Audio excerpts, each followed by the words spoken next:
اعوذ باللہ من الشیطان الرجیم، بسم اللہ الرحمن الرحیم۔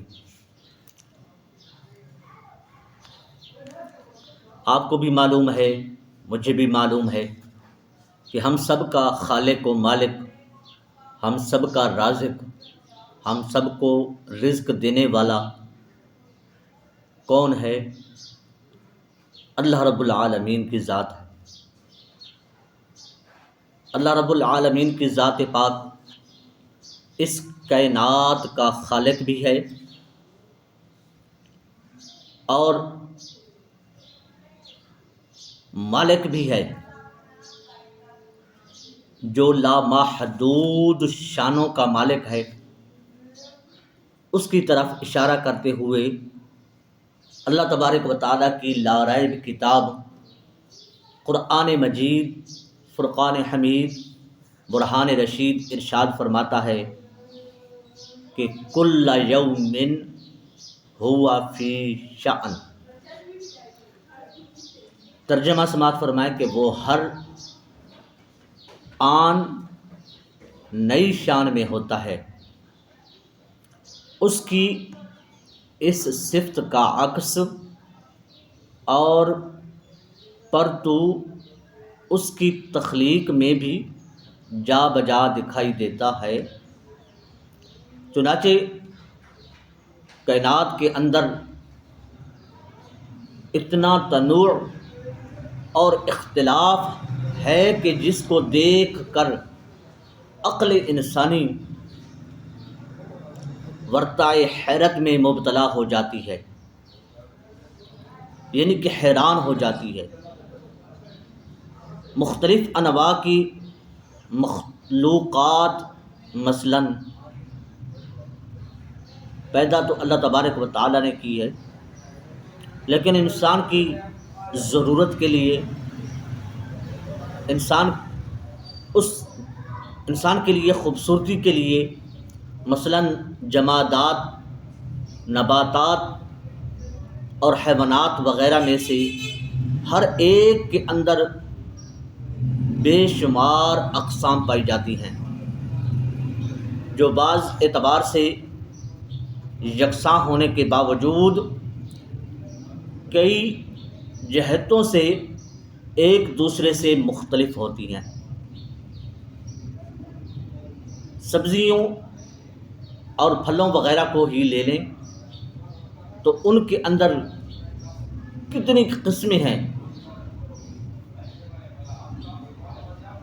درجنوں اقسام پائی جاتی ہیں، جو ایک دوسرے سے شکل و صورت، ذائقے اور خصوصیات کے اعتبار سے بالکل مختلف ہوتی ہیں۔ مثلاً سے مراد یہ ہے کہ آپ نے کبھی غور کیا کہ دنیا کے اندر کتنے پھل ہیں اور نکلتے وہ زمین سے ہی ہیں، چاہے درختوں سے لگیں، چاہے وہ بیلوں سے لگیں، چاہے جس طریقے سے بھی نکلیں، تو زمین سے نکلنے والی اقسام ان کے اندر بھی مختلف، نکلتے ایک جگہ سے ہیں، لیکن کسی کا رنگ ایک دوسرے کے ساتھ نہیں ملتا، کسی کی شکل ایک دوسرے کے ساتھ نہیں ملتی، کسی کا ذائقہ ایک دوسرے کے ساتھ نہیں ملتا۔ تو اللہ تبارک و تعالیٰ کو ان پھلوں کی کیا ضرورت تھی، ان پھولوں کی کیا ضرورت تھی؟ وہ خالق بھی ہے، مالک بھی ہے، لیکن اے انسان، یہ بات سمجھنے والی ہے، یہ بات سوچنے والی ہے کہ جب اللہ تبارک و تعالیٰ کو ان چیزوں کی ضرورت نہیں تھی تو پیدا کیوں کی؟